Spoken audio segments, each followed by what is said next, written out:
Ariketa fisikoa egiten hasteko askoren arrazoia kiloa kendu nahia izaten da. Gaur egun edertasun kanonak gorputz lirainak ederrenak direla esaten digute. Kirol medikuek ordea pisua bakarrik ez dute begiratzen. Gantz portzentajeari ere garrantzia ematen diote. Iñaki Arratibelek pisua eta gantz portzentajearen arteko ezberdintasunak azaldu dizkigu. Hortan, garbi dauna da, kirolean gehiegitan nahastu egiten da pisua eta pisu hori zertan datza. Hor esan edu. Gu kirolari bat ikusten bali badegu oso kihartsua dena, horrek pisu handia izango du. Baina aurkitu dezakegu beste bat, itxuraz argal xamarra dena, baino berriz gero, eta hortan egiten diogunean gantz portzentajea, agertze zaio handia. Orduan, garrantzitsuena netzat pisuataz bere garrantzia daukala. Pisutaz hitzeitia baino, gantz portzentajeari buruz hitzen behar dugu. Eta hortan eduki behar da. Badago, balore batzuk normaltasunan muitzen direnak, sedentario izan da, badaude gantz portzentaje batzuk kirol ezberdinen arabera, eta hortan bilatu beharko litzakena da errendimendura bidatzeko zein den pisu egokiena. Eta persona bat bakarrik osasuntsu aldetik begiratzen baldin badu, egoera normal eman ditu, inbiarko lukena da, tarte normal hortan sartzea eta horrekin printzipioz alik eta bajuen pasagabe, baino baju xamar izatea. Gantz portzentajea da pisua baino. Gorputz ezberdinak ikusteia eta portzentajea antzekoak izan da, bat oso gidatsua da eta bestia berriz gantzatxua esate bateko. Medikuek gantz portzentajean jartzen dute arreta. Gantz portzentaje hori nola kalkulatzen den azaldu digu Arratibelek. Tarte batzu badaude. Gaur egun neurtzen dira modu ezberdinetan, grasa portzentajea azaleko tolesdurak neurtuta, eta horrekin egiten dena da formula bat aplikatu, formula ezberdina daude, baina bat aplikatuta kalkulatzen da zein da portzentajea. Gaur egun badaude beste batzuk gertatzena da, niri olako konsulta batean erabiltzea egoera estandarrak bilatzea oso komplikatua da, baina da tanita deitzen dena bioimpedantzia elektrikoa eta horren bidez egiten du, korrente elektriko batzu bezala gorputzaren zehar pasatzen dira eta neurtzen du. Gantz portzentajea eta gorputzaren 100 mota ezberdinak, muskulua, ezurrak, ura eta bar, eta horrekin kalkulatzen da gantz portzentajea. Kiloak galtzeko formula magikorik ez dago. Egiten den jarduera fisikoaren arabera zaindu behar da elikadura. Ez da kaloria kopuru berdina xautzen, txirrindularitza praktikatuta edo igeri eginda. Gure elikadura erretzen dugunaren araberakoa izan beharko da. Hartzen bali baitugu kirolak eta jarduera fisiko ezberdinak ze gastu kalorikoa daukaten. Aurkitzen dugu, komplikatua dela asko gastatzea. Bai, kirol batzu badaukate. Segurazki, orduko estira gehien gastatzen dutenak. Txirrindularitzan 600 kaloria orduko, bataz beste, igeriketan 700 bat, baina igeriketan ordu bete tipu aurrea joatia komplikatu da, orduan gastatzen nahi 700 kaloria. Hartzen bali badeu gero jaten deuna zer rekuperatzen dian. Orduan bai ezinbestekoa dela gastu energetikoa dieta egoki batekin. Ez du balio bakarrik kiroliten eta gero jaten den edo edaten den nahi dudana, eta ez da ere balio dieta handi bat egitea, ez balin bat aldi berean gastua igotzen. Eta bien arteko harreman hori nolabait bilatu egin behar da. Ariketa fisiko eta jatorduak nola uztartzen ditugun ere kontuan izan behar da. Jarduera fisiko egiteak, askotan, ez dira kontuan hartzen parametro batzuk, eta da, adibidez, gure helburua garrantzitsuena gantza galtzea baldin bada, jarduera hori gehien bat baraurik egin behar dut. Gantza erretzeko. Bestela, egiten balin badet, jarduera fisikoa, janda, karbohidratoak ditula, hortik tirako. Gorputzak hortik hartuko du orduan. Jarduera fisiko egitea, dieta egitea, baldintza konkretu batzuk behar ditu, eta jateko modu bat ere bai. Jarduera fisikoa kiloak galtzeko helburuarekin egin, edo proba jakin bat prestatzeko helburuarekin egin, ezberdina da noski. Entrenamenduaren helburuaren arabera, aurrez eta ondoren zer jakitea garrantzitsua da. Lehenengo gauza da helburu bilatu behar dena. Ni edozein kirola egiten nahi manaiz, entrenatzen nahi bali manaiz. Helburua, lehen esan dudan bezala, kiloa galtzea baldin bada, lehenengo gauza egin behar dudana da, oso gutxi janda, saio batzuk, intensidade moderatu batean egiten, ez intensidade altutan, gantza erretzeko helburua hori dalako. Ja, entrenatzen nahi baldin banaiz helburu bateako eta komatxoen artean errendimendurako baldin bada, beste baldintza batzutan jorri behar dut. Glukosa behar dut, bai gorputzean, odolean baita ere muskuluan, eta gainera, jun behar naiz, modu batean elikatzen, entrenatu ondoren errekuperazioa hobet. Orduan, jendia pentsatzen du, korri egin behar dela, eta proba bat egin baino lehen, ondo janda, pasta, arroza, aldez aurretik jan behar dela. Ez dut esaten ez dela jan behar, baino gutxi. Garrantzitsuena da, ondoren. Eta hortan askotan astu itegea. Entrenatu ondoren, proba bat egin ondoren, errekuperatzeko, ordu nindeuna da, gure muskuloa ustuta dago, momentu hortan muskuluak esate bateako goze bezala dago glukosa berriro jasatzeko, eta jasoko du gehiago ondo ematen balin baino. Ez balin badugu aprobetxatzen entrenatu ondorengo edo esfortzuin ondorengo, esate bateko muskulua ustu den urrungo momentu, denbora galtzen egea, errekuperazioa galtzen egea. Eta hor badago esplikazioa, muskuluan dago entzima bat, eta entzima oso aktiboa da, muskula hutsa dagoenean. Eta muskula beteta dagoenean, inaktibatu egiten da. Ez da berdin goizez entrenatzen balin badeu, ordun garrantzitsuen esan balin badet, ondorengo entrenamentua, ondorengo elikadura baldin badeu, janaria baldin bada, entrenatu ondoren inberko deu, seguraski 11etako fortaxogo bat, edo gosari bat eran dugu, badao jendea goizeko 7etan entrenatzen dula, bestela denborik ez daukalako, eta orduan gozaldu inbiarko luke ondoren eta hori aprobetxatu, eguardin egiten balin badeu, entrenatu ondorengo baskari hortan, baino arratsaldeko bukaera alden entrenatzen balin badeu, afaria da garrantzitsuena. Orduan, kontuan hartu behar dugu, edozein entrenamentu edo probaiteko, lege oso simple bat daula, eta ditzen da 8 eta 3 ordukoa. Osa edu, 8 ordu lehenago jaten duguna bai muskuloa iristen da, 3 ordu lehenago jaten duguna ez da muskuloa iristen. Hori bai balio du, gure gibela, gure odola, betetzeko eta gure nerviosistemak erabiltzeko. Orduan, lege hori hartuta kontuan hartu behar da. Proba bat arratsaldean baldin bada, larun bat arratsaldean adibidez, gosaria da garrantzitsua. Aprotxatuz gutxi gora 8 orduik. Baina igande goizen baldin bada, aurreko afaria da garrantzitsua, eta gero bi kasuetan ondorengo otordua.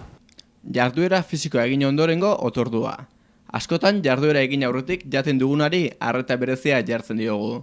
Errekuperatzeko eta gorputza bere onera bueltatzeko ordea, ondorengo jatordua ere oso garrantzitsua da.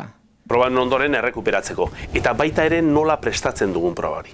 Badaude sistema batzuk, deitzen bere garaian deitu zen Eskandinavietako dieta disoziatua, horrek egiten duna da sistema konkretu batzuk. Zehon bat oso komplikatua zana, oso zaila egiteko, eta gaur egun egiten da, nolabait entrenamentu maila azkeneko egunetan gutxitzen jun, eta karbohidratuen edukia hasieran entrenamentu gehiago da honen gutxi muskula ustutzen juteko, eta ero pixkanaka gainkarga batekin ondo iristeko. Hori da, entrenatu behar den proiektu bat, entrenatu behar den sistema bat. Eta gero, entrenatu edo konpetitu ondorengo otordua aprobetxatu beti berreskuratzeko. Jarduera fisikoa eta elikadura. Elikadura eta jarduera fisikoa. Elkarrekin lotuta doaz. Bata zaindu behar da bestea ahaztu gabe. Elikadurak entrenatzeko garaian duen garrantziaz jabetu gara gaurkoan.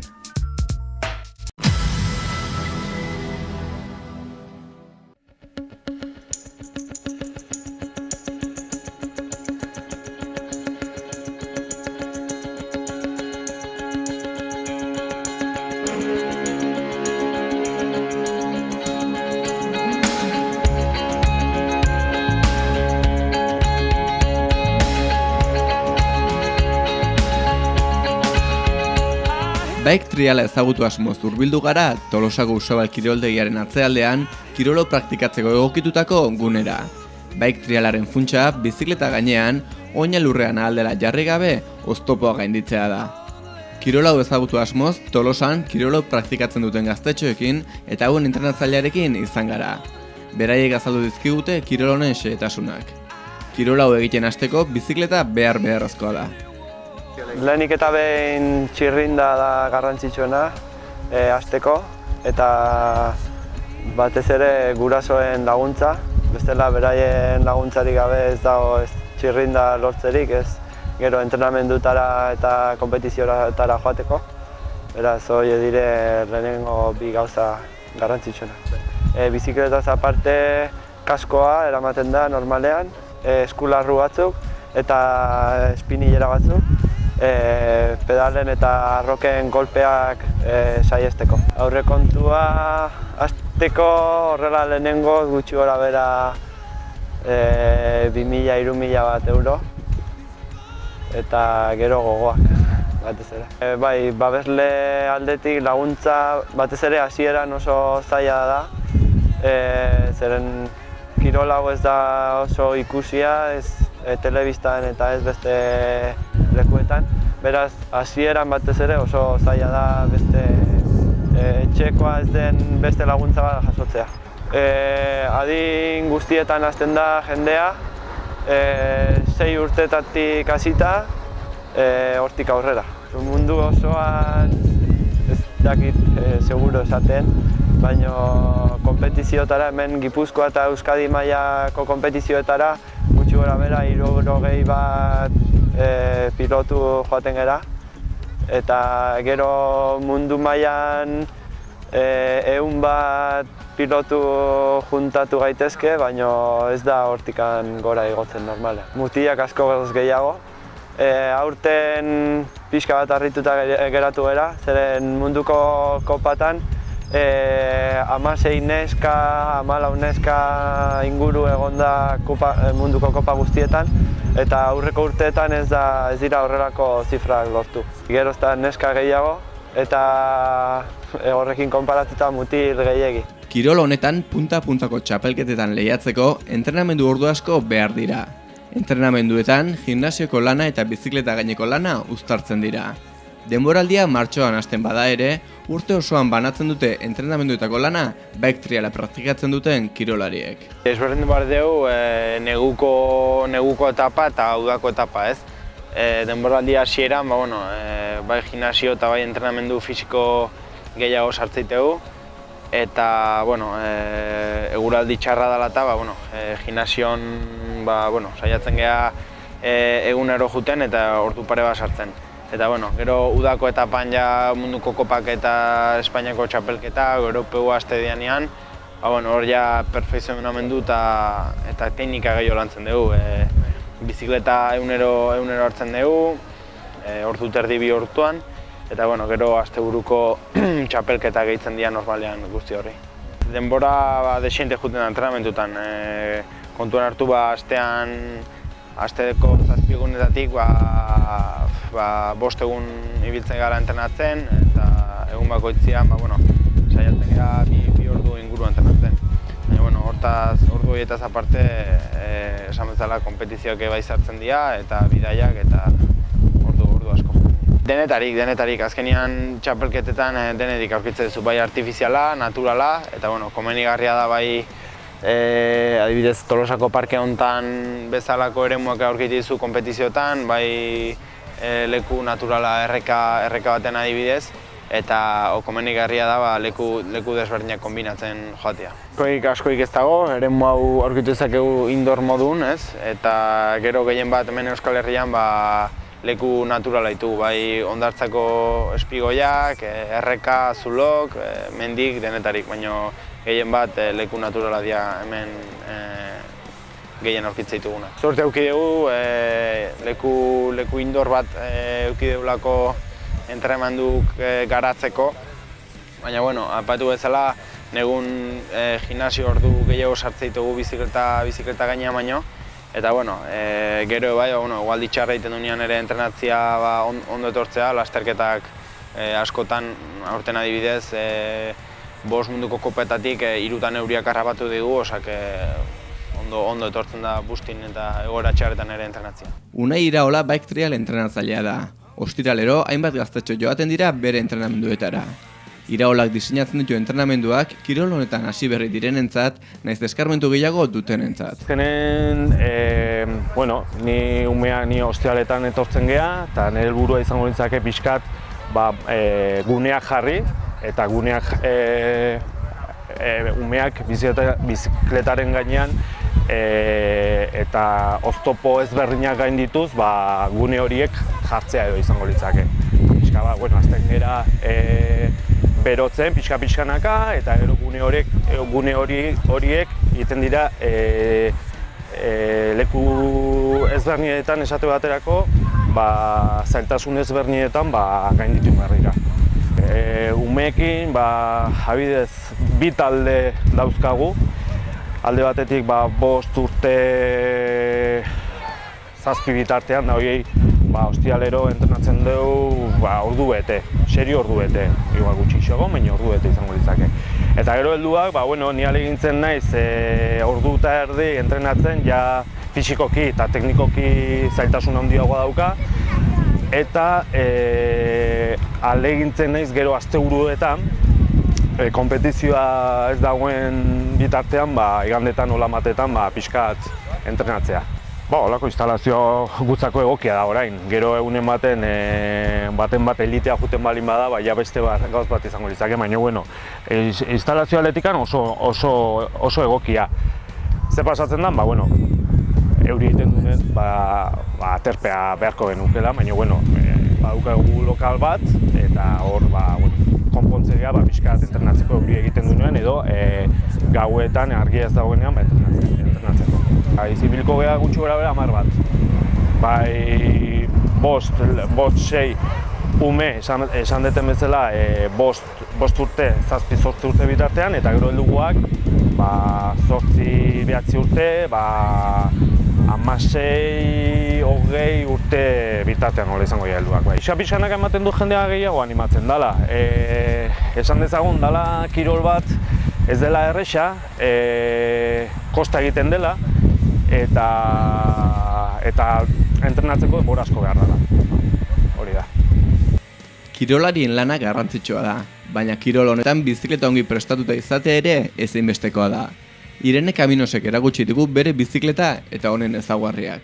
Trialeko bizikleta gehiena ikusteana da ez daukala eserlekuik, eta gero gehienak dira pixu gutxikok, ze harinekin hobeto ibiltzea bizikletan, eta frenok baita onak dira ondo ibiltzeko. Diskozko frenok dira baita daude hidraulikok, eta harritik harria pasatzen importante dalako ondo frenatzea bestela.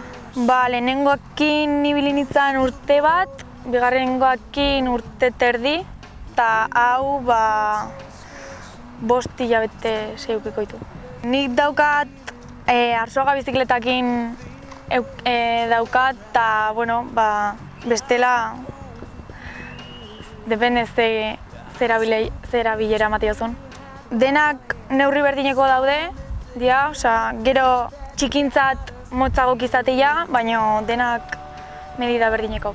Astezeanen astezea bizikleta lehenengoa aurkitzezuna, eta gero ja kirola gustatzen bat zaizu, eta hori dena bizikleta hobego batzukin zoaz, harina izateko garrantzia eta frenona baita. Azken urteetan, bike triala ezagutarazi duen nesketakoa da Irene Kaminos.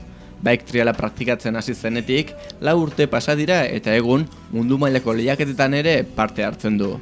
Tolosar gazte honek bizikleta gainean izan duen bilakaera harrigarria da. Eguneroko lanaren fruitua. Oain dela 2010 gutxi gora bera hasi nintzen, eta lagun bat ikusi nolako ibiltzen. Lehenengo, trialain baino lehenago, hasi nintzen surfakin pixkat eta gero futbola egiten nuen. Baina gero lagun bat ikusi nion bizikletan ibiltzen, eta gustatu zitzaiten eta ibiltzen, bizikletakin bakarrik.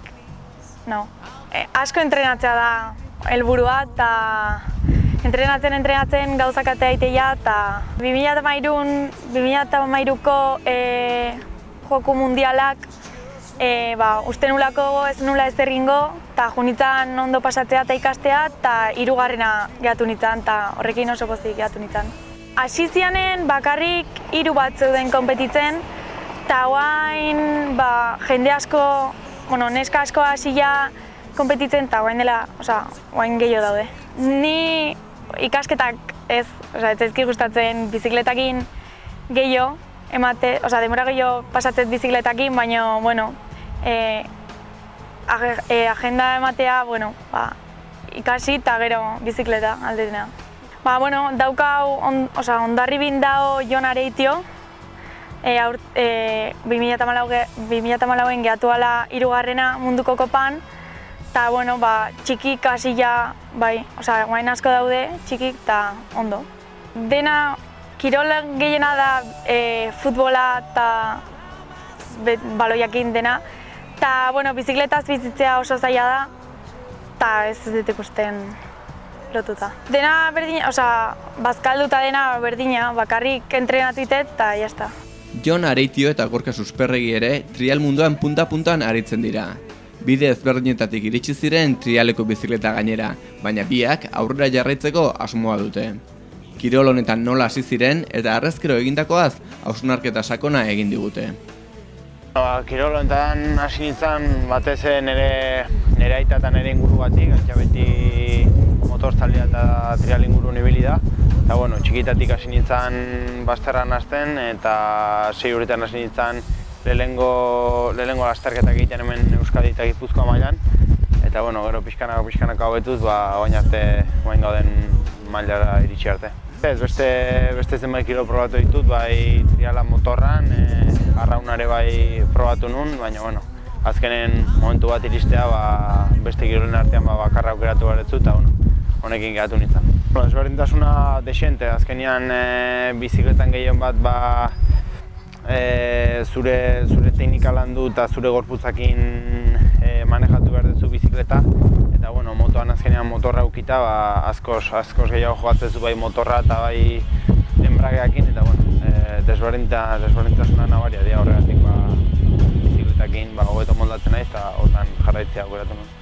Txikitan hasieran hobi bezala hartu nuen kirola, baina, bueno, maila hobetuz kategoria txiki guztitan lortu duko txapelketa eta bai Espainiako txapelketa irabaztia. Eta, bueno, junior mailan ja pixkat, esan dezakezu pixkat profesionalki pixkat gehiago hasi nintzala kirola lantzen, eta, bueno, munduko txapelketa eta bai Espainiako lortu nuen juniorretan.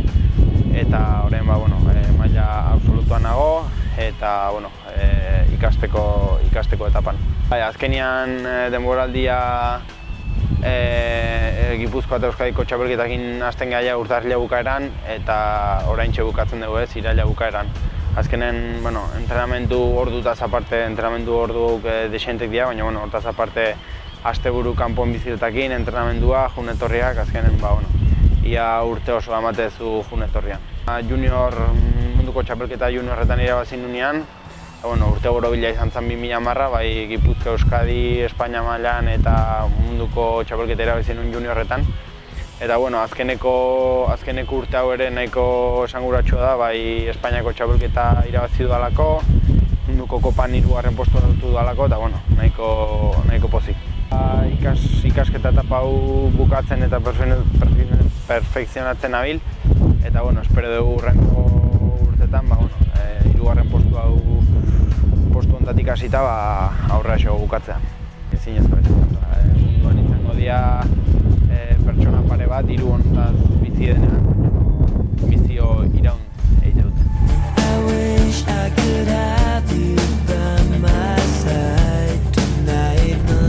Lehenengo aldiz egin nuena 2010 urtean izan zen.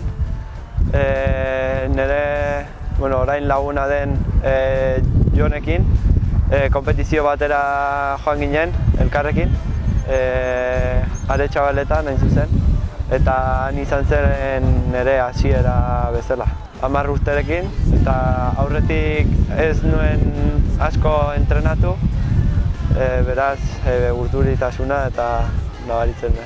Betidanik gustatu izan zait txirrindarekin rektuan joan baino obstakuluak eta igotzea. Beraz, Jonek egin zuen exhibizio bat ikusi nuen eta hortik aurrera gustatu zitzaidan kirol hau. Beraz, praktikatzen hasi nintzen. Momentuz nire burua ondo ikusten dut aurrera jarraitzeko. Izan ere aurten mundu maila kategoria absolutura igo naiz eta munduko kopatan partizipatzen. Aurten 18. postua lortu dut, eta hemendik aurrera hobetzen joatea espero dut. Nire palmaresean 5 Euskadiko txapelketa irabaziak, aurreko urteko Espainiko txapelketa, aurtengoa, senior kategorian, eta aurreko urteko Europako 2. postua eta munduko 3. Entrenatu eta praktikatu bakarrik ez. Kirol guztietan bezala, bike trialean ere lehiaketa da entrenamenduaren helburua. Irene Kaminosek azaldu digu Gipuzkoako txapelketatik hasi eta mundialerako egiten den bidea. Astegea Gipuzkoako txapelketakin, eta gero bukatzeanen izatea o Espainikok o ja Euskadiko kasita, eta gero munduko kopa. Espainikoa toki desberdinen izatea, eta munduko kopak aurten izan dira Polonian bat, 2 Frantzin, Suizan eta Belgikan.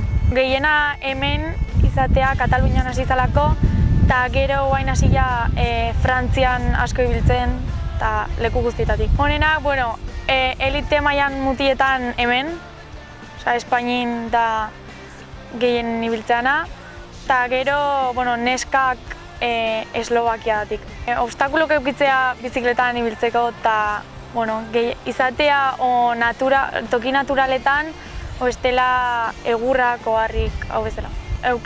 Toki auki bat zebazu entrenatzeko, ja edo zerrekin. Gipuzkoako txapelketak eta Euskadikok, eta, horiek bi egun batekok izatea, Espainikok 2 egunetan, eta munduko kopak 3 egun izatea.